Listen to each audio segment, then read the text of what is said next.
This an all-out blitz, real hard hits, them other podcast trash, we gon' make them all quit. We cover all the topics with intelligence and logic. I know you wanna score, but ID gon' stop it. We from Texas, so that mean that we Texans. Breaking down the X's and O's, our profession. No complaining, just training, you see the progression. They had a Pro Bowl for talk shows, we get selected. We gon' celebrate every win like a birthday. Ray J with the news, first with all the updates. Spin move on the competition, yeah, we juking them. You not really in touch if you not tuning in. This is Crenshaw, Briggs, and VT. We want the touchdown, we not trying to go for 3. And it's best if you get up out the street, cause them bulls out the pen and they bout to stampede.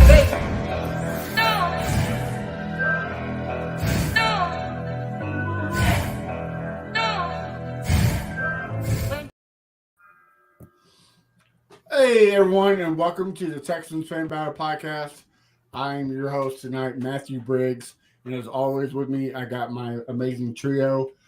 First off, I got Mr. Brown, Chubby Bear, BT. Say what's up to the folks. What's going on, guys?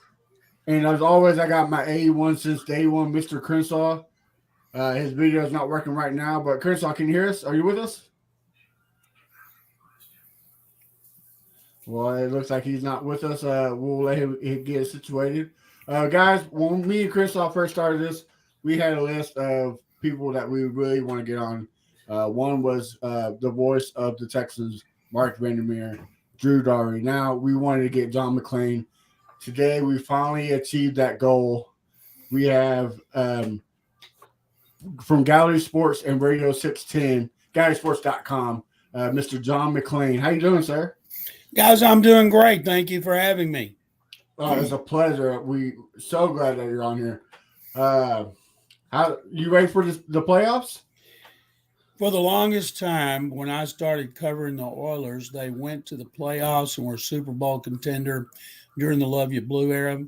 And then they went through this terrible down period, and there were two highlights of the year, the first game of the season and the draft.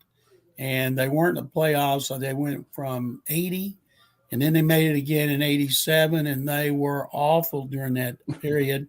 But they were signing Warren Moon, drafting guys like Bruce Matthews, Mike Munchak, Dean Steinkühler, Haywood Jeffries, Ernest Givens, and Ray Childress. Blaine Bishop. They stockpiled a lot of talent during that era and went to the playoffs 7 years in a row. We knew they'd go to the playoffs every year. It's just a matter where they finally going to get to the Super Bowl. Then Bill O'Brien comes in after Gary Kubiak went twice. And now, though, the only way we can enjoy the playoffs is with other teams in there. And I hope I'm still on this side of the grass by the time they make the playoffs again, because that may be a while. But so I get excited for the playoffs every year because it's just a great time in the NFL. It's a new season. Everybody gets pumped up. I just wish that so many good players were not hurt, especially a guy like Lamar Jackson, quarterback for the Ravens, because that game against Cincinnati should be a lot closer if he were playing.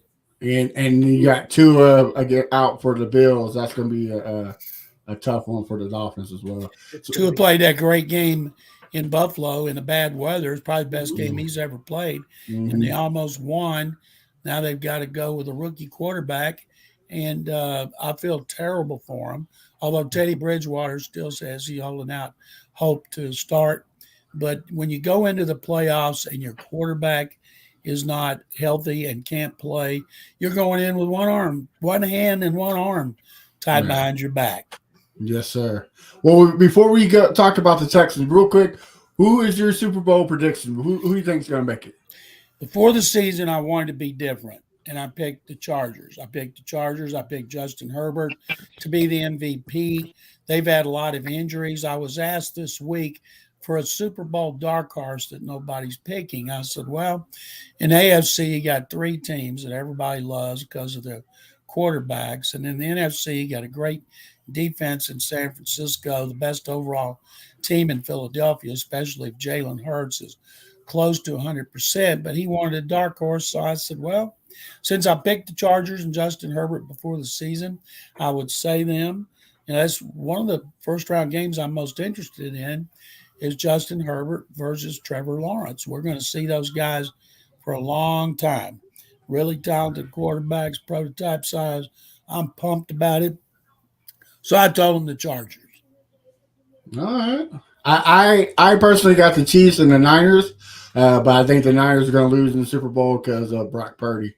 But all right, I like it. Well, I would never pick the Chargers to win it.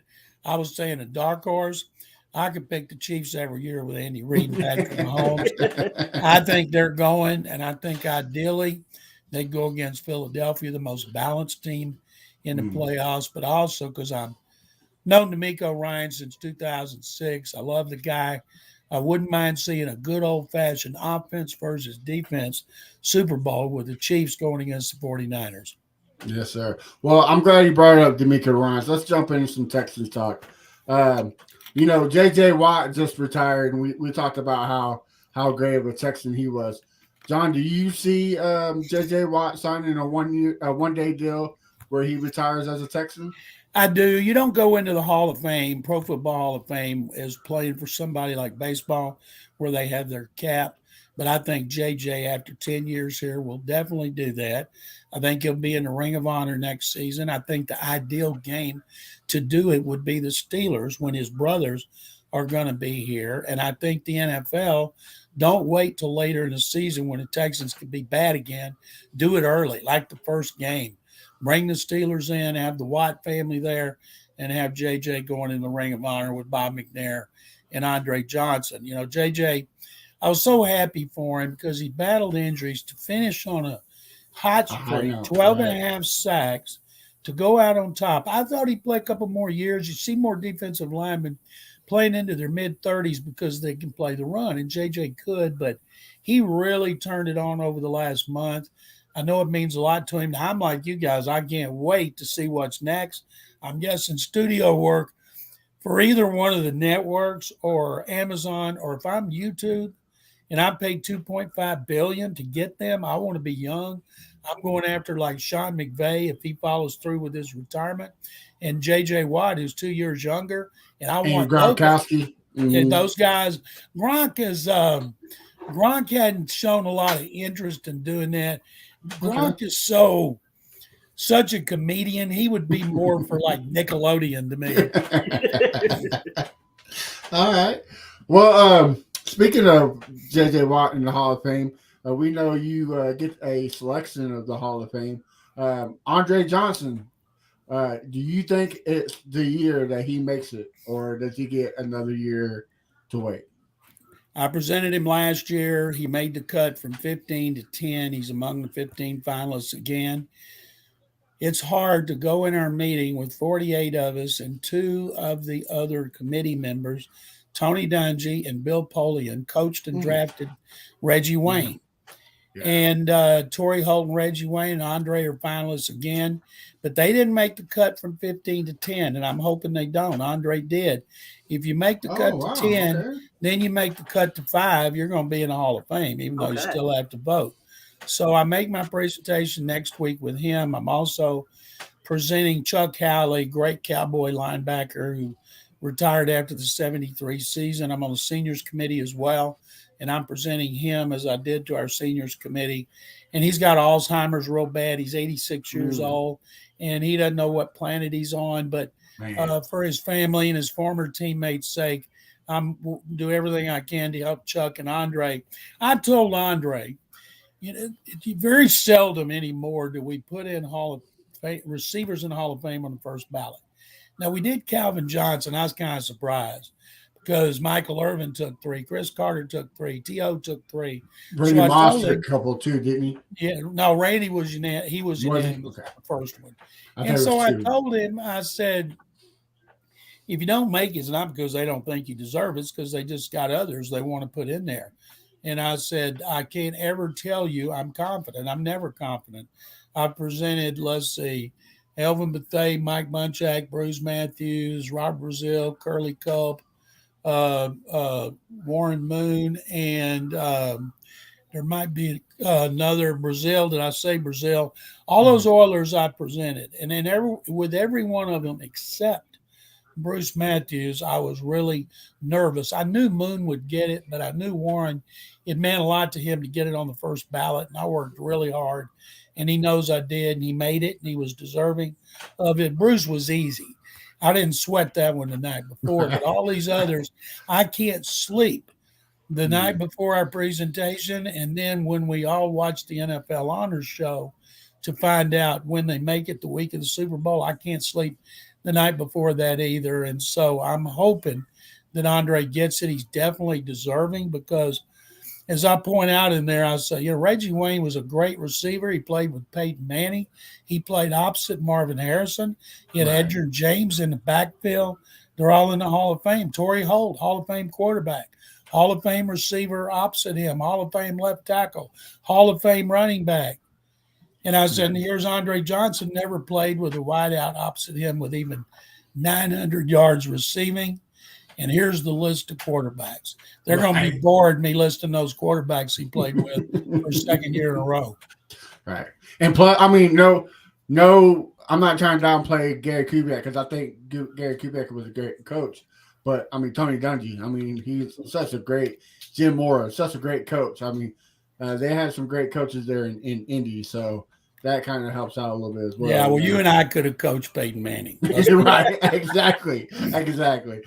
Real quick, BT and Crenshaw, y'all think Andre gets in this year? I'll start with you, Crenshaw. What do you think? I would love him in this year, but I doubt it. I think maybe one more year and he should, be in the Hall of Fame. All right, BT? I think he's got a good shot this year. I know he's going up against some pretty tough competition, but I do think he's got a good shot. I think our man here, John McClain, is going to put on a good presentation, and hopefully he gets in. One thing to keep in mind is the candidates. Last year, we did not put any first ballot Hall of Famers in. I thought DeMarcus Ware was a lock, one of the greatest pass rushers ever. Yeah. And this year, I think there's two locks, Joe Thomas, the great Cleveland left tackle, and Darrelle Revis, one of the greatest cornerbacks in history. So that leaves 3 other spots for 13 other finalists, and I'm already getting nervous talking about it. Even though I've been doing this a long time, been on the committee, I think this is my 30th year. I still get butterflies when we get closer to making those presentations, especially when I've got to make one that I know means so much to a player I know and so much to the fans. Right. And Andre means so much to the city of Houston, even though he didn't finish his career here. I mean, he's still a Houston legend. So we're right behind you. I hope he makes it this year. Well, Mr. McClain, let's move on. Sunday night after the game, a lot of stuff went down. Lovie Smith was let go of the head coach. What can you kind of give us the details of why he was let go and the future moving on? His team was awful. It was worse than the year before. He had the worst offense with the worst offensive coordinator and play caller in Pep Hamilton I've ever seen. You sound like us every week, Mr. McClain. And I had said on Sports Radio 610 Twitter and written on gallerysports.com that he was gone. I knew he was gone. And so I wasn't surprised. And one thing I hate is teams that will, coaches have to talk after a game. And the talk after the game with the media was more about, oh my God, you won. And you cost them the first pick. Well, Lovie wanted to win, and McNair's wanted to win, Casario players, and they should be congratulated for winning, even though most of us didn't want them to. So that was the focus, not his job situation. But making a coach come out on Monday morning and meet with the media and being harangued about his job situation, to me, is cruel and unusual punishment. Jeff Saturday had to do that in Indy. And he said, well, if I get rehired, major changes are coming. And I think, my God, who would even believe you have a chance after closing the season with 7 consecutive losses? And I just thought that was very unfair. They should have fired him after the game, not put him through an inquisition with the media. So Lovie, who was a compromise candidate, it was such a fiasco last year when Jack Easterby pushed so hard for 2 years to get Josh McCown hired. 5 years from now, Josh McCown may be the best coach in the NFL, but he needs to start at a lower level and work his way up. But he'd been friends with Easterby over the FCA, very religious like Easterby for a long time. And Easterby did everything he could to get him that coaching job, and he almost pulled it off. Brian Flores was the first to interview, and he added them to the lawsuit saying that he didn't think he got hired because of racism. And I said, he didn't get hired because they were going to hire Josh McCown. It's hard to charge racism when you end up hiring a black coach. So it was a fiasco, plus you had all the Watson stuff. It was something new about Watson every day. And a coach they really liked among the ones they interviewed, Jonathan Gannon, defense coordinator of Philadelphia the last 2 years, 40 years old. He's going to get a job, and I'm assuming he's going to go down to the wire as one of them here, although I think they'll go offense. And so then when they were about to name McCown, there was great controversy in the organization with a hierarchy because we were killing them in the local media, getting killed in the national media about Josh McCown. I felt bad for McCown. Wasn't his fault. I mean, if you offered a guy a job for like $3 million a year when you never coached beyond high school, who wouldn't take it? But if they'd have hired him, Jack Easterby'd been in his ear every day. Hey, bud, you owe me. Let's pray about it. And they came to their senses, and there's Lovie, who'd been working with them, contacting people about candidates. And somebody said, well, what about Lovie? Lovie. And I likened it when Lovie took over to a flight that's got a lot of turbulence. And they get a guy gets his hands on and gets in the cockpit, and he slows everything down, gets it back on track. And when Lovie was hired, his third job as an NFL head coach, he brought a calmness to a sea of turmoil. But that's not the way you want to hire your head coach. Now, Easterby's gone. Lovie's gone. David Culley's one of my all-time favorite people. We had lunch last week. Culley's still here playing a lot of golf. He may retire. He may take an offer as a receivers coach, but I really like David a lot. And so now they're going to hire a new coach. My personal favorite would be DeMeco Ryans because I've known him, like him a lot. Before the preseason game here this year that was on Amazon, I went over to the 49ers dressing room, and when he came in from pregame warm-ups, I shook hands, talked to him a minute, and I said, let me be the first to congratulate you on your new NFL head coaching job. And he laughed and walked away shaking his head. And I'd love to see him here. A lot of fans would, but I have no idea if they're going to hire him. But I know this, he'll get interviewed. And the 49ers people, I've talked to them this week, they fully expect him to be gone and follow Robert Saleh as their defensive coordinator getting a head coaching job. Yeah. Can you clarify one thing for us, Mr. McClain, that all these Texan fans rant and rave and think they're experts? Yes, DeMeco Ryans had a lawsuit against the Texans for the injury, but that has nothing to do with the head coaching, correct? Thank you. They love DeMeco. They don't care that DeMeco sued them in the stadium. No, they don't care about that any more than they care that David Mulligetta represents C.J. Stroud. We got another 3 months to go in this evaluation process. Stroud could end up being the number one rated player over Bryce Young. It's too early to know, even though the fans love Bryce Young. But if you watch the last game of C.J. Stroud's last two seasons, he was magnificent. And I was at the college football playoff, and I watched what Georgia did to TCU, and I thought, man, what C.J. Stroud did to Georgia is even more impressive because he almost beat him, and he was great. So David Mulligetta represents him. People are saying, well, would the Texans pass him up because of Mulligetta? No, because Watson was a totally separate situation. I can tell you this. Mulligetta gets to the second contract. He says, hey, guys, by the way, I want a no-trade clause. They're going to say, bleep you. I love it. Well, there is a long list of head coaches. One that came out today was Sean Payton. Now, we got a comment right here. I have a question for Mr. McClain. Can a player be traded for a coach such as Sean Payton? This is a wide debate on the internet, even amongst beat writers, with no clear answer to be found. You can trade anything. There's a lot of reports on the internet that I think are got to be preposterous. That the Saints would want a first round pick. Why in the world would they want just a first round pick for a great coach? Do you guys know what John Gruden brought the Raiders? 2 1s, 2 2s, and $8 million. And if Gruden brings 2 1s, 2 2s, and $8 million, I'm guessing that Sean Payton's going to bring a little bit more. Now, he said in an interview last week that the most important thing for him is ownership.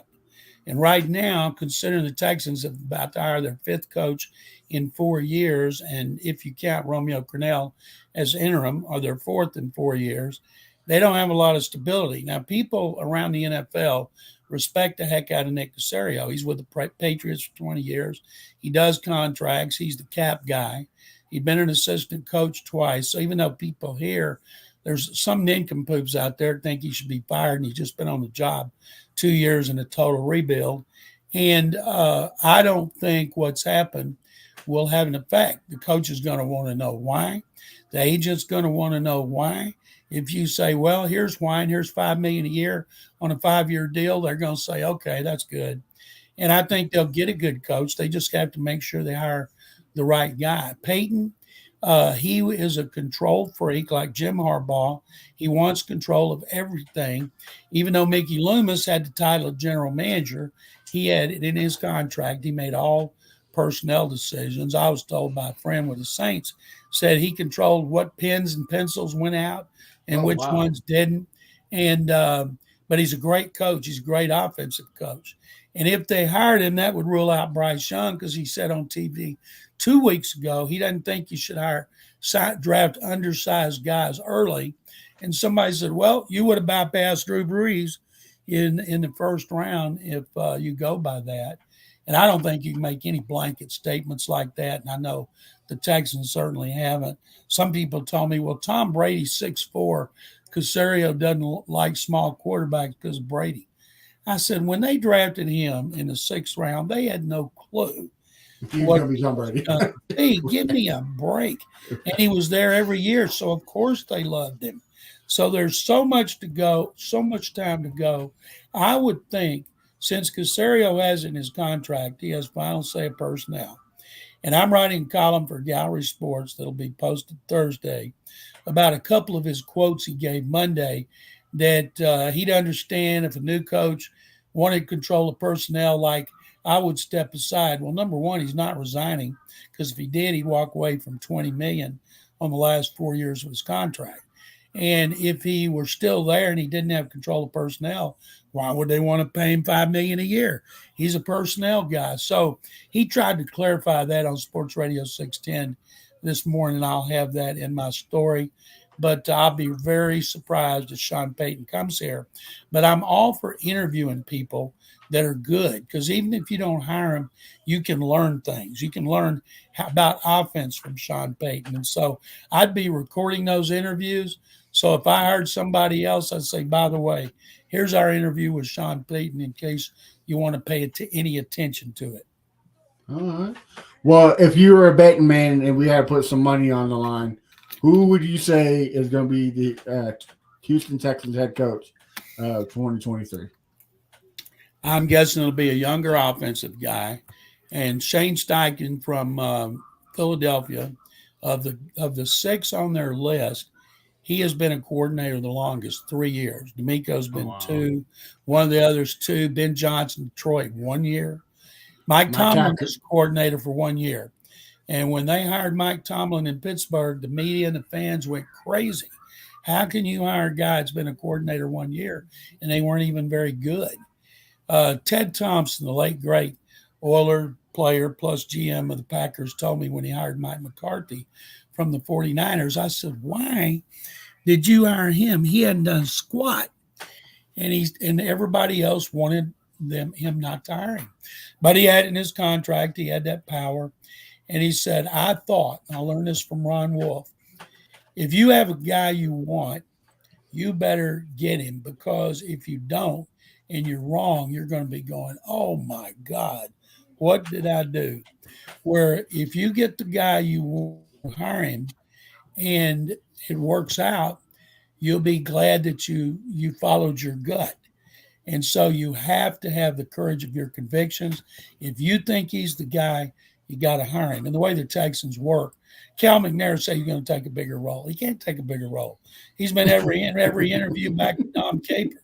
He has to sign off on everything. So that sounded good. The media and social media have made a big deal out of it. He'll be in on every meeting. And so what they'll do is once Caserio, they'll narrow it down. They'll have guys for second interviews. They'll bring them in. They might have two guys in for third interviews. David Culley and one of his good friends, Leslie Frazier from the Bills, came in here. They were the two finalists. And I think I heard that Leslie didn't take the job or didn't want to be offered the job because he wanted final say over all his coaches, where Caserio that first year wanted to play a big role in the hiring of coaches. He did that first year with Culley, and that's it. So they'll bring a guy in, Caserio will say, okay, Cal, this is who I think. And unless the guy has Patriot ties or has changed planes at Logan International Airport or has flown over Foxborough, I don't see the McNairs saying no. All right. Well, BT, I'll start with you. Who do you think is going to be the coach of 2023? I'm saying Shane Steichen, but he might get hired by one of the other teams. Well, my preference is Mike Kafka. That's who I would rather have right now, who I think is probably my guess is Jonathan Gannon. I actually don't want Jonathan Gannon as I actually don't mind anyone on that list, frankly, but I have concerns about Jonathan Gannon. But while I have the mic, I have to ask the general this question because I promised every single one of my Twitter files I'll get some clarification on this. So I hope you can answer this question. We had Aaron Wilson on this show, and he said, and we were talking about how Lovie got hired. And he said that, as you said, that Josh McCown was going to be the head coach. The dispute, however, is between Aaron Wilson and, say, other insiders, that Aaron Wilson basically said, Cal stopped the Josh McCown hire. Cal said, nope, this isn't going to happen. And other insiders are saying that Nick actually stopped that hire. So I want to know if you could tell me what happened. And the reason why this is important is because a lot of people, as you were saying, believe that Nick should get fired. And one of the reasons they're saying is because how many general managers get a choice of 3 head coaches? And the argument there is, well, he didn't choose Lovie. Lovie was essentially forced upon him. Can you give us a little bit of clarification on that? Yeah, I've written it a million times, talked about it a million times, and tweeted it a million times, but I'll be happy to do it again. In fact, I explained it earlier, but let me go back over everything. They were about to hire McCown, and they were getting blasted locally and nationally. They just gotten added to the lawsuit with Brian Flores. They had the controversy going on with Watson. They were a team in turmoil. And from what I understand, Hannah McNair talked to Cal about it. Then she talked to Nick about it. And they all stepped back. Not one person. Cal did not say, you cannot do this. It's not his style. He doesn't do that. And they took a step back and they said, okay, here's what's going to happen if we do this. We need to do something else. And one of them, Nick Caserio, said, well, let's talk to Lovie. Ask McNairs, what would you think, Lovie? 2-time NFL coach, former coach of the year, Super Bowl. He's right here. So they said, okay. They asked Lovie if he was interested. He said yes. They interviewed him informally on Sunday night, and then they interviewed him formally on Monday. They announced him late Monday, and they introduced him on Tuesday, and he brought a calming influence to all the turmoil that was going on. So Caserio signed off on it, just like he signed off on David Culley. But this is the first time there will be a quarterback hire with no strings attached, no turmoil, strictly Caserio. And anybody that thinks that Caserio should be fired when he's been on the job 2 years, to me, is I think I use the term nincompoop, who is clueless. Because what would you want when you come in? You didn't have a first-round pick the year before. You don't have first and second round picks. Your cap situation is terrible. You have the controversy over Watson, no creation by you. You have a first-time head coach who's never been a coordinator, and the owner says tear it down and start over. And why would you want that guy who's been on the job now 2 years fired with 4 years left on his contract? I think he did a great job getting out of the Watson situation with the picks. He used one of those on Dameon Pierce. He's got 2 first-round picks, 5 in the first 3 rounds. He's got 11 overall, 10 next year. He's got the cap problem cleared up. I saw a thing on the internet that I'm going to use in my column. Somebody has a formula, and they figured it up about the cap. Contracts can be redone in draft capital, and the Texans were in the best spot of any team in the league, and that's because of Caserio. But we're going to run him and do what? Hire who is the GM? Okay. Crenshaw, what about you? Who do you think will be the 2023 head coach? Well, I like all the candidates, but I got to go with Jonathan Gannon, mostly because his staff. I like what I read on the internet, who his DC and OC would be. So I got to go with Jonathan Gannon. Then number 2, I have to go with DeMeco, for the homecoming. Great story. I mean, it gets the fans back into it and everything. So that's my take right there. The fans will be in it for one reason. If DeMeco's hired, Bryce Young's drafted, everybody will be happy. Then if they start the season with 4 losses in a row, everybody's going to say get rid of them. So the only thing that will get everybody consistently on the same bandwagon would be to show improvement. That's what they wanted this year, was to show improvement. And not only did they not show improvement, they took a step back, and I still think it's because Lovie turned over the offense to Pep, let Pep hire the coaches, let Pep call the plays. Pep's the one that used Rex Burkhead. He should have been fired just because of that. In that first game, he used Burkhead more than Pierce when we all watched the offseason, preseason camp, and Pierce was the star. And Rex bleeping Burkhead gets 14 carries, and they tie the Colts. To me, right there, I should have known, man, oh, man, that's going to be a bad decision.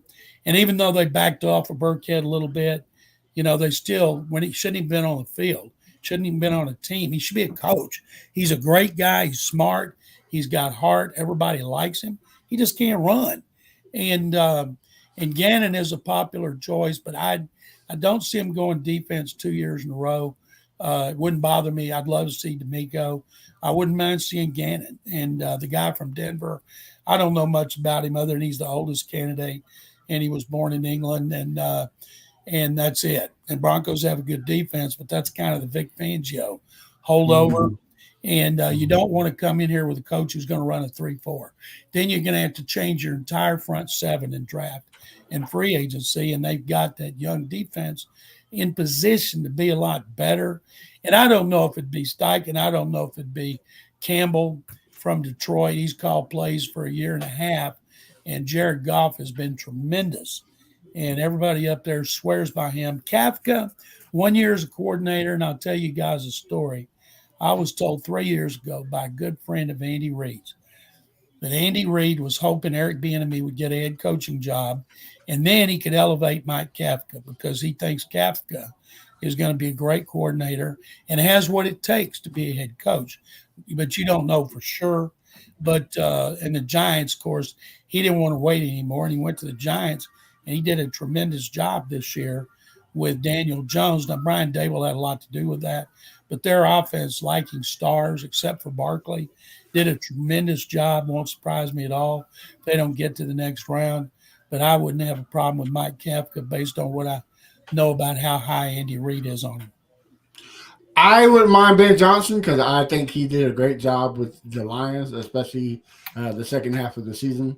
I think him and a rookie quarterback, I want somebody like him that can mold the quarterback. So I would like Ben Johnson, but you can point at that list and pick a coach, and I'll be okay with it. Let me ask you all this. This business is so cruel. Robert Saleh, he and Mike LaFleur, Matt's brother, younger brother, Mike followed him to the Jets, made him offensive coordinator. And they forced Robert Saleh to fire his best man today in his wedding and his good friend. And that obviously came from above his head. So they blamed him for Zach Wilson and Joe Flacco and Mike White. And it seems so unfair. I'll bet you next year he ends up back in San Francisco with Kyle Shanahan. But if DeMeco gets a head coaching job, DeMeco knows him very well. It wouldn't surprise me if DeMeco Ryans didn't have Mike LaFleur as his offensive coordinator. I wouldn't mind that. Wouldn't mind that at all. I like that Kyle Shanahan type of offense, so I'll be okay with it. Well, Mr. McClain, before we start talking draft, because we would want to get your insight on that, we got a question from Facebook from Chris Roy. He said, "Hey, General, with your well-documented coverage of the Houston Oilers and the love and hate relationship we all had with them, do you like the idea of the alternate light blue color scheme of the Texan uniforms?" I believe the Texans will have new uniforms in 2024. I'm old school. I like the colors that they have now. I love those helmets. If their new uniforms or anything like that new helmet they unveiled, that'll be great. And that's about the time I would expect them to be really competitive and jump back into the AFC South race. It's a great division to be in if you need to rebuild fast. Now, Jacksonville has been rebuilding with high picks since, 16, 17, 18, 19, 20, 7 years, and it finally paid off. Detroit's been longer than that. People complain about the Texans. Detroit's won one playoff game since the 50s, and that's why I was hoping they would get in. Because the last one against the Cowboys, was it not? That was Wayne Fontes was the coach. And I like to see the old franchises that have been suffering to do well. And plus, I like Dan Campbell. I think he does a really good job. But I can't wait for the time when it comes that the Texans turn it around and people get fired up again. We'll be fired up for the first game. And if that's not the Watt game, then we'll be fired up for that one. Hopefully, the Texans will avoid 9-game losing streaks, blowing games in the fourth quarter. Hopefully, they won't bring back Rex Burkhead and play him. They just did so many things this season that were unnecessary. And you hope a new coach brings in a kind of staff that's going to help them overcome that. And when they do get in those new color schemes, maybe it'll be new colors, new uniforms, new team. And so I'm looking forward to when that time comes. All right. Well, John, let's jump into some draft talk. We know that we lost the number 1 pick, which I'm okay with it. We still either get Bryce Young or CJ Stroud. But there's a lot of questions coming from the chat asking what do you think the Bears would do with that pick? Do you think they'll trade back? Do you see the Colts try and make a jump for it to get one of those quarterbacks? It's the best possible best possible scenario for the Bears. Now, they're not going to draft a quarterback because of Justin Fields. Jalen Carter, Georgia defensive tackle, Will Anderson Jr., edge rusher from Alabama, the Lombardi winner this year. Mm-hmm. Both those guys will look great in their defensive line. Now, if they like both of them, they could trade down to the 4th spot with the Colts and be guaranteed to get one of them. But the only way you're going to be guaranteed to getting a guy you want is you take him there. But they're going to hope, okay, we got 2 teams from the AFC South. They're terrible. The division's terrible. They know if they get the quarterback right, they got a chance to rebuild in a hurry. So they're going to try to get both of them bidding against each other. The Texans have more to offer, but you don't want to. When you're bad and you need players, you don't want to be giving them up. If I were Caserio, I would offer them picks in 2024. But on the other hand, if you like Stroud as much as Young, whatever the Texans do, they're going to find a way to leak it to the media that they want the guy they don't want.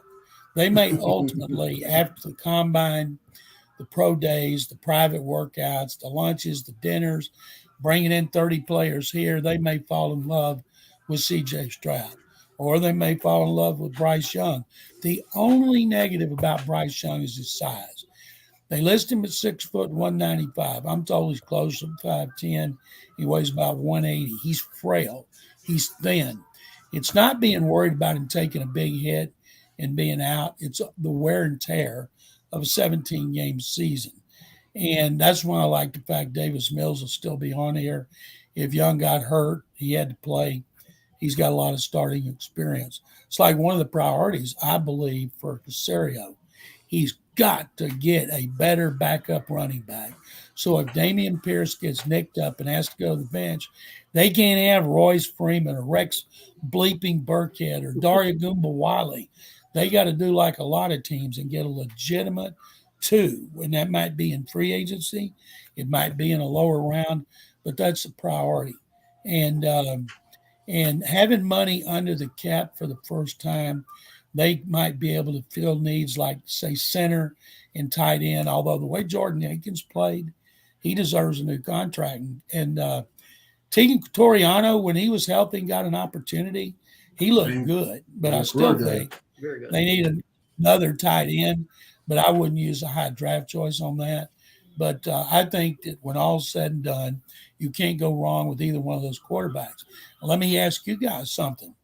What if Caserio tells the McNairs, well, instead of drafting a quarterback high, I don't really like any of them as franchise guys. How about we make a run at Jimmy Garoppolo? It's only money. We got money.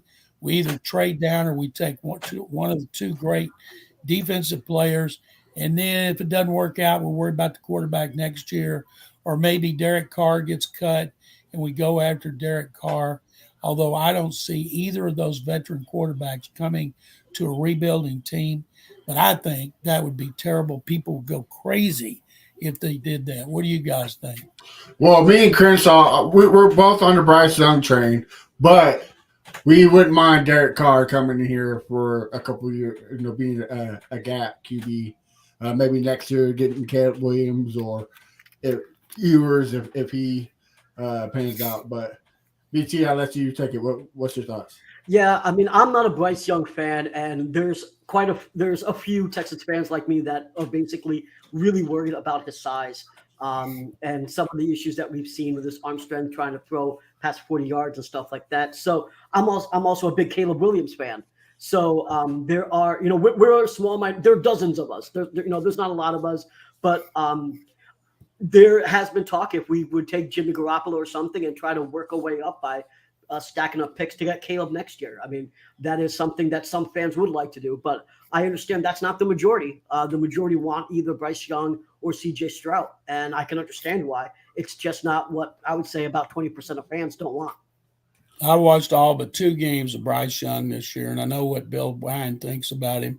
Everybody's concerned about his size, but I saw him make a throw in against Kansas State. There was about 50 yards that no NFL quarterback could make a better throw, that he dropped it in perfectly in the end zone. He doesn't have great arms. Arms not an issue. He's accurate. He's got great anticipation, pocket awareness. At this time of year, everybody going into the combine, everybody talks about size and arm strength. And when you succeed in the NFL, it's about accuracy, decision-making, performing under pressure, and he's got all that. But if he's 5'10" and a quarter, he doesn't have a big butt like Russell Wilson did. He doesn't have super speed and quickness like Kyler Murray. It will scare away a lot of teams. I have no idea what Caserio thinks and won't, but I wouldn't have a problem with him or CJ Stroud because I saw about 6 of Stroud's games, and I think I saw 10 or 11 of Bryce Young's. And a lot about Bryce Young will be about Bill O'Brien, what he tells Caserio. They're really tight.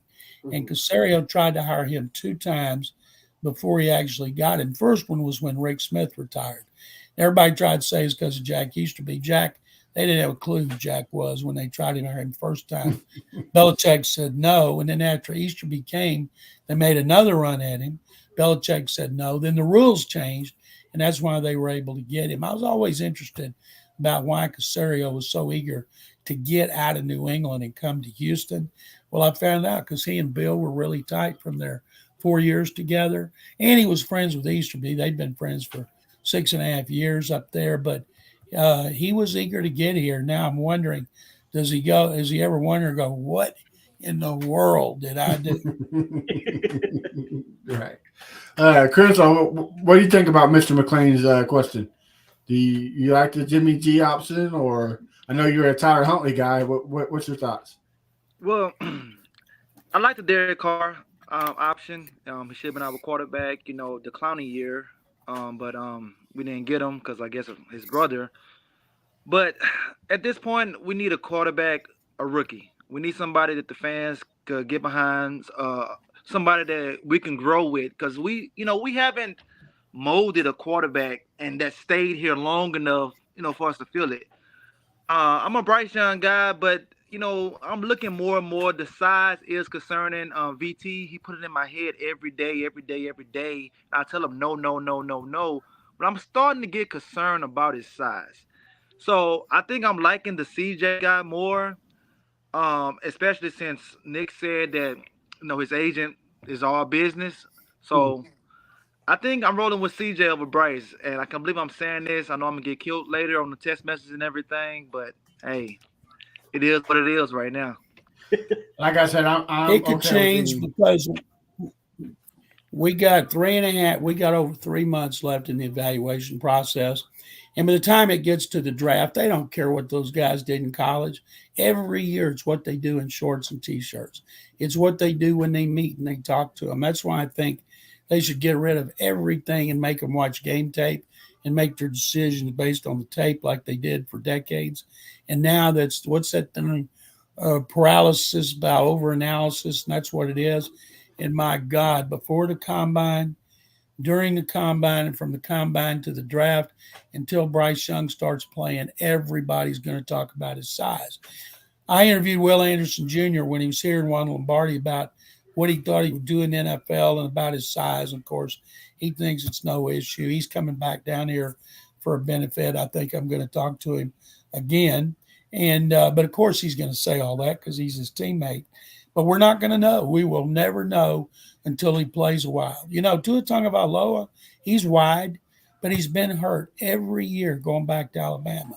And I do not want them to take a quarterback with a history of injuries. If he blew out his knee one time, that's fine, but not a guy like Tua that's hurt every single year. What are we going to do when all is said and done?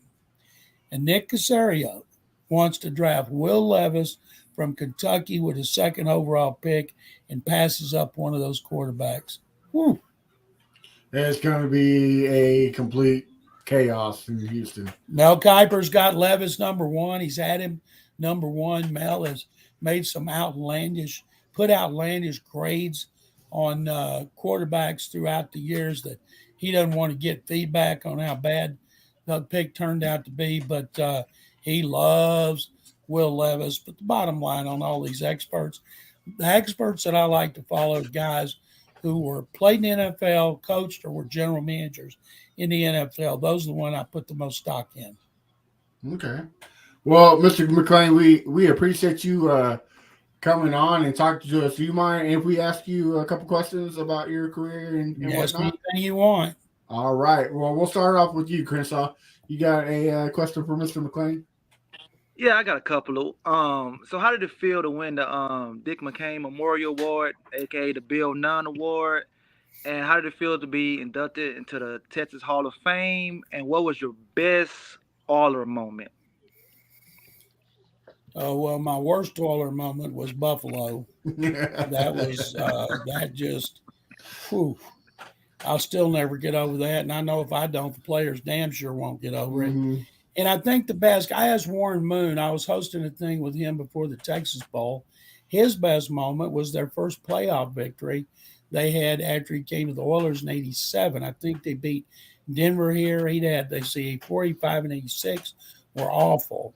And then they won that first playoff game. I think my best moment with the Texans when they beat Cincinnati.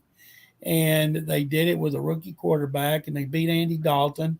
And the J.J. Watt phenomenon was born with that interception return. I think that was the greatest moment. As far as being inducted into the Pro Football Hall of Fame, they wanted to – the Pro Football of America vote once a year to put one member out of over 300 in for the Dick McCann Knights to Bill T. Nunn Award. And they voted me that in 2005. And I wouldn't do it because I said, you guys are voting for me because we just had the Super Bowl in Houston. I made sure the media got treated like royalty all over town. And my wife, Carol, said, boy, were you stupid. They'll never give you another chance. But the next year they did in '06. And Carol and I rode in the parade in the middle of all the Hall of Famers in Canton. And it was incredibly exciting. I was up at the head table, the dais, multi-levels with all the Hall of Famers, Joe Schmidt, Detroit linebacker on one side, Raymond Berry, great Colts receiver, native Texan on the other side. And when I made my speech, I made it short because I knew they did not want to hear me. There were 7,000 people in the Civic Center there listening, and it was an unbelievable honor. And I have to tell you guys, as a native Texan who grew up in Waco, was a diehard fan of the Southwest Conference, Baylor, the Cowboys, the Astros, and we put in one class of media in the Texas Sports Hall of Fame. The late, great Dave Campbell, 40-year sports editor of the Waco Tribune-Herald, who hired me going into my junior year at Baylor in '73, founder of Texas Football Magazine. He would not allow, as the head of our committee, anybody in the media. He said, we don't make the news, we report the news. One time, 16 years ago, he couldn't make our annual meeting where we determine who the finalists are. He had to go to a funeral, and he asked me if I would run the meeting. I said, sure. There were 28 of us there. And I said, guys, I said, since Dave's not here, why don't we put a class of media in here? The icons of Texas journalism, a one-time thing. And the head of the Hall of Fame said, well, that's against the bylaws. Can we change the bylaws? He read the bylaws. We could change them. We did. And we voted in from Houston, Mickey Herskowitz, columnist, Kern Tips, the voice of the Southwest Conference forever. We had Blackie Sherritt, Dan Jenkins, Vern Lundquist, Dave Campbell, Frank Fallon, voice of Baylor, and Jack Dale, voice of Tech. And so we made that, and then we changed the bylaws back. And because we did all that, the meeting went long. Here comes Dave and his wife. Well, what are y'all still doing here? Well, it's been an extra long meeting. The room got real quiet. And Brad Shams, voice of the Cowboys, says, McClain, you tell him. And I didn't say anything. And Mr. Campbell says, tell me what? And my voice got real high. I said, Mr. Campbell, we changed the bylaws and we voted in a class of media and you're in it. He said, what? And I repeated it. No, we're not going to do that. We already did. It's against the bylaws. We changed them. Well, we're just not going to do it. And his wife, Reba, comes over and whispers to me, he said, honey, he loves it. He'll be there. And we did it in conjunction with the Touchdown Club of Houston at the JW Marriott at the Galleria. And we said we'd never do it again. Fast forward 16 years. Head of the Hall of Fame says, let's do another media class. So they did. And I was not at that meeting in Waco because I had to do Texans. And I was sitting on my patio. And I get a call from two members of the committee from Houston, David Barron from the Chronicle and Melanie Hauser, former of the Post. And they said, guess what? I said, what? We've been at Waco, the meeting. I said, oh, I forgot that's today. He said, yeah. And she said, we voted second media class in there, and you're in it. And I was like in shock. And I said, I'm how many? She said 8. You're the only one not from Dallas and Fort Worth. So you're representing the rest of the state. And we'll determine when the induction is. So I hung up the phone, walked in, and told my wife, Carol, I said, you're not going to believe this. She said, what? I said, I just got voted into Texas Sports Hall of Fame. It's the greatest thing that's ever happened to me. She said, that's not as big as Canton. I said, yes, it is. She said, no, it's not. I said, you're not from Texas. You wouldn't understand. And I went back out on the patio and sat down. I'm getting emotional telling you guys. Sat down and started thinking about my late father and how much he made me love the sports and get involved in this business. I started crying like a baby. And then when we had the induction last year, I thought, sure, I was not going to be able to stand up in front of that crowd and talk about my late father without breaking down, but I managed to do it. And those two to be in the Texas Sports Hall of Fame, one of only 14 in the history of our state, is an unbelievable honor. But boy, Canton is the ultimate. And I can't wait. We're not going to wait another 16 years to put another media class in the Texas Sports Hall of Fame because there's too many deserving people. Thank you guys for letting me tell that story. Yeah, an unbelievable story. We even got a comment that says, "Great story, General. Congratulations." Gave me goosebumps there. VT, what about you? You got a question? It's a non-football question actually. What I want to know is what movie did you like being in the best, and if you had your choice, what movie do you really wish you could have been in, and what role would it have been?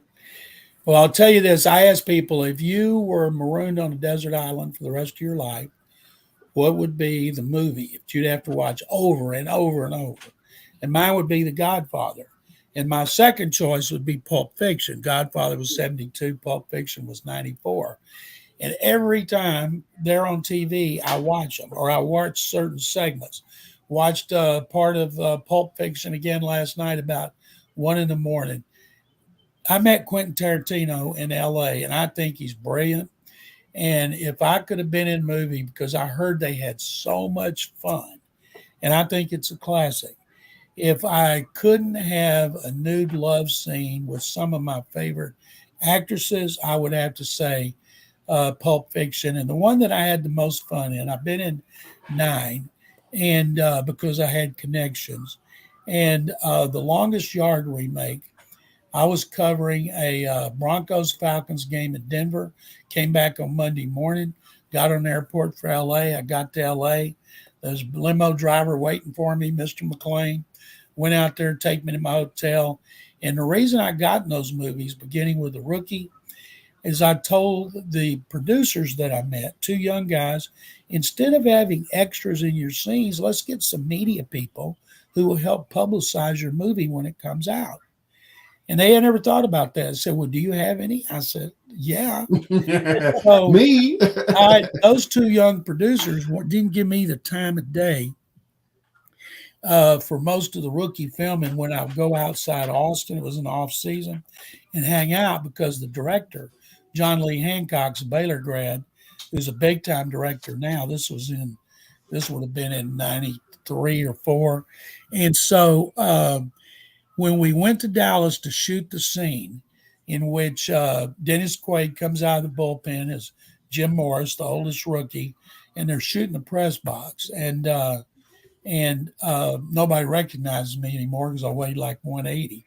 And it was so much fun to do that. And a guy comes up to the press box and he has a rack of ties. And I said, what's that? He said, it's ties for the sports writers. I said, we don't wear ties.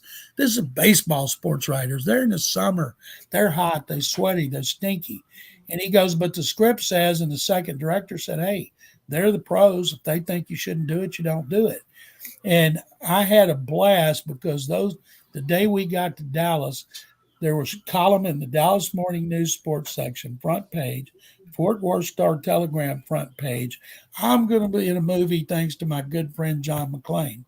When I got to that set at the Rangers ballpark, those 2 producers, hey, come sit in our seats under the So they put me in a bunch more movies, Mark Ciardi and Gordon Gray, and I always appreciate it. And I had the most fun on The Longest Yard. So I go to my suite. We go to the set on the Sony lot, and I had brought in to help publicize it Adam Schefter, who was working for the Denver paper, Brian Burwell, St. Louis Post-Dispatch, Jay Glazer, Larry Wiseman, USA Today, Peter King. And I wanted guys that were going to publicize it. And they did. And there was one scene where we were doing it, and the director's on the ground crawling around. Say, okay, here's your scene. You're going to see Adam. He's going to fake out Bosworth. He's going to fake out Romanowski, and he's going to score a touchdown. And I want you all guys to stand up and high five each other and cheer. We didn't say a word. And they looked at me, and I said, well, we can't do that. Why not? There's no cheering in the press box. They announce that before every game. He says, but it's in the script. I said, we can't do it. We'd be run out of the business. Our friends we'd be humiliated. Adam Sandler comes around the corner and says, hey, they're the sports writers. If they don't do it, then they don't do it. And we didn't. And then afterward, we hung out with Adam. We had our own trailers. It was just so much fun being on that set. If you've seen that movie with all the characters, the athletes, Burt Reynolds couldn't have been nicer. He was one of my heroes in the 60s and the 70s. I just had so much fun doing the remake of The Longest Yard.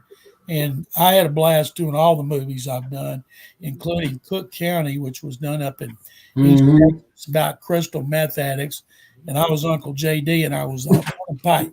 3 people who was not a crystal meth addict. And so I've had fun, and people say, you got any movies? And nope, why not? I got a bad agent. Well, switch. Well, I'm my agent. And those producers called me one time a few years later and said, if you lose a little weight, we could get you in more movies. And obviously I didn't want to be in more movies. And I got one more movie story. I fell and broke my left shoulder and had to have it replaced in 2018, right before training camp. And they replaced it down to my elbow. And I had to wear this contraption, and I was miserable. Sitting up for 3 years. So I'm one time in front of the TV, and it's in early July, and a number pops up on my phone. It's an LA number. I don't know who it is. I'm bored. I answer it. He says, "Is John McClain?" I said, "Yes." He said, "My name is Albert something. I'm from Lake Jackson, and I grew up listening to you on the radio and reading your columns in the Chronicle. And I own a talent agency in LA, and my wife just had a movie on, and I heard your voice. I would know your voice anywhere." And I said, "Well, what was the movie?" "Spring Breakers." "And you were a judge, so I got your number. I'd like to fly you out here tomorrow and have you play a part in let's see, what's the most Young and the Restless."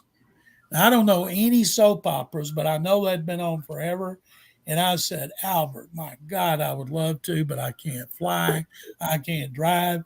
Keep my number. Give me another chance at some point." Never heard from him again. And I can't tell people, man, I was on the Young and the Restless. Wow, that's great. Never knew that one. I know.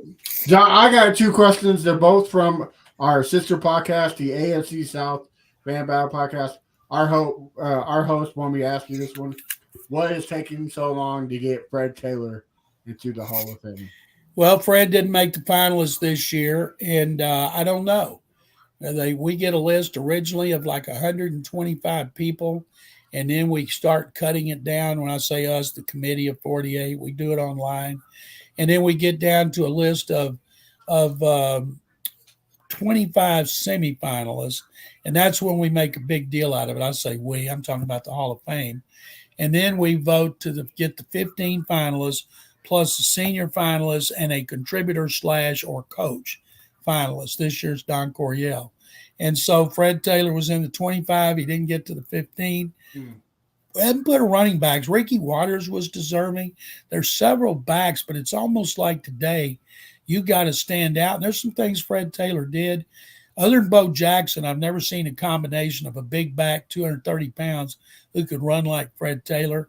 I think eventually Fred will get in. I just have no idea when it'll be. Okay. And this is another one from the AOC South and the Jaguar. I just started writing sports reporter for my local newspaper. There's nothing big, but sports section is what sells the ads and is the bread and butter of the company.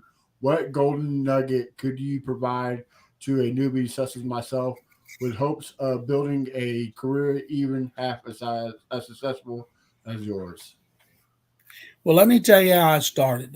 When I talk at schools, the teachers want me to tell how I got to where I am. He said, because the kids can't imagine being where you are. So when I was in Waco, I was a terrible student. I mean, terrible. When I got out of high school, I didn't have a clue what I wanted to do. I was just a diehard sports fan.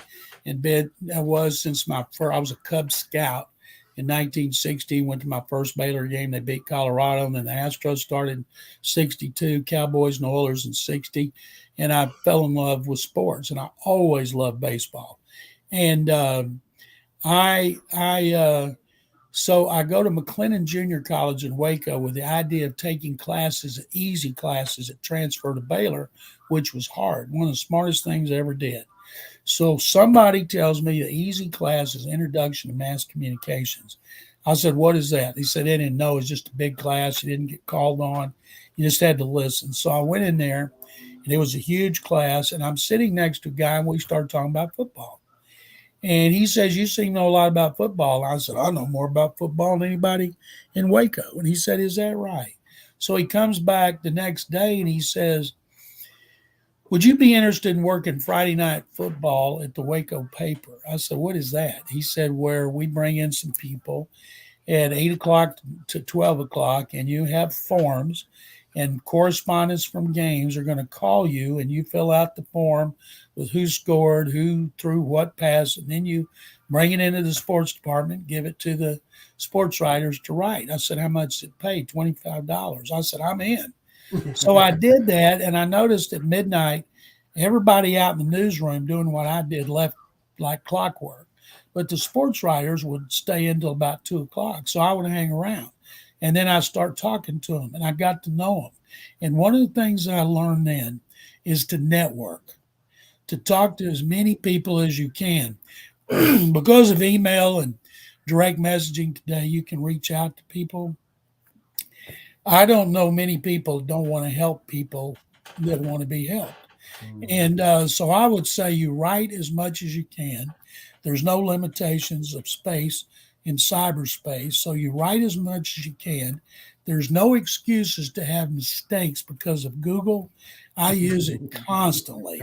And so know your subject, and anytime you can be somewhere where a person might be able to help you, whether it's something you're writing about, whether it's somebody speaking somewhere, go see them. Anybody in the media business. And that doesn't mean just writing. It could be radio, TV. When I started doing radio here in 76, Jerry Trupiano, the godfather of sports talk in Houston, used to call me mega media star because I did more than one thing, and I always got a big kick out of it.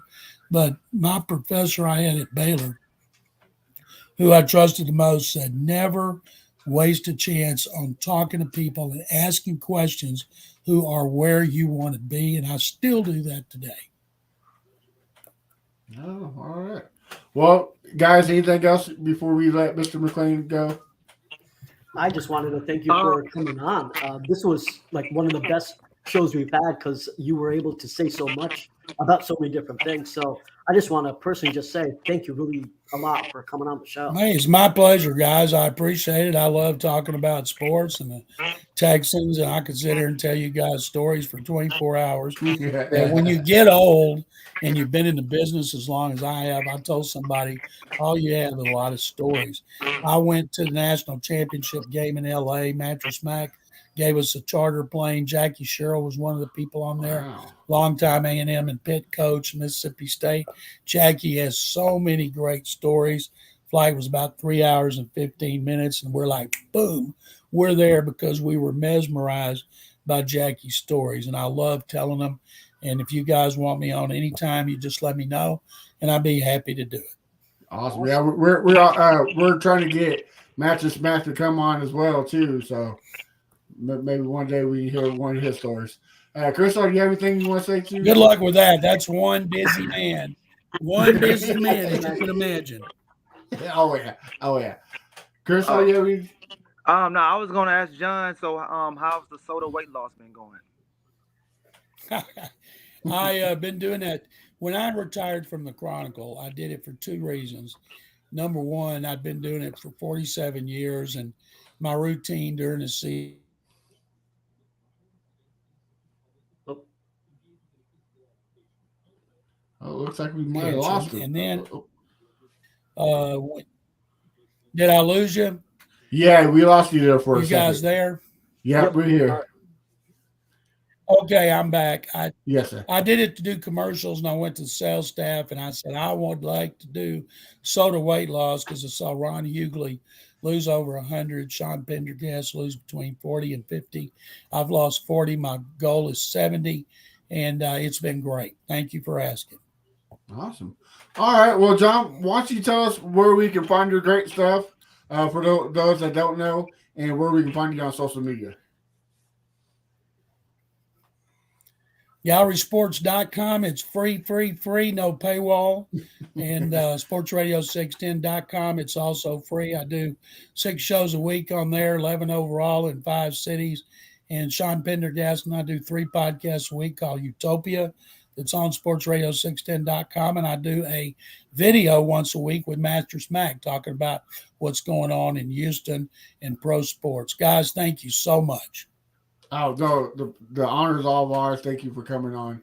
We're going to have to do this again. Are you going to be at the draft this year, Mr. McClain? All right. Well, we're going to be. Nope. Only place I want to. Only place. I've been to drafts so much. The only place I want to travel is the owners' meeting and the combine. Okay. Well, All right. We're going to be at the draft, so we thought maybe we'll see you there, but maybe next time. Have a lot of fun. All right. Well, thank you. Thank you for coming on. Have a good night. My pleasure. All right, guys. Well, let's finish this off. BT, tell us where we can find your stuff and your social media. Yeah, you can find me on Twitter at Brown Chubby Bear. You can find me on Reddit at Chubby Brown Bear. Check out our YouTube. If you're not watching this on YouTube, I've started a cool series called Another VT Rant. It's been going quite well, so hopefully you guys can check that out. Go ahead, Crenshaw. Oh, look at him doing my job for me. Go ahead. You can find me at Fifth Ward Crenshaw everywhere. All right, and look at that mug his daughter made him for his for Christmas. Man, she's talented, bro. You can find the podcast, the Texans Fan Battle, everywhere. All social media at Texans Fan Battle. Guys, make sure you check in next week because just like today, we have another legend, the greatest quarterback in Texans history, Matt Schaub. So make sure you tune in next week. And guys, you can find me at A1 Day 1 Texans everywhere. And we hope you have a good night, and we'll see you next week. Go Texans.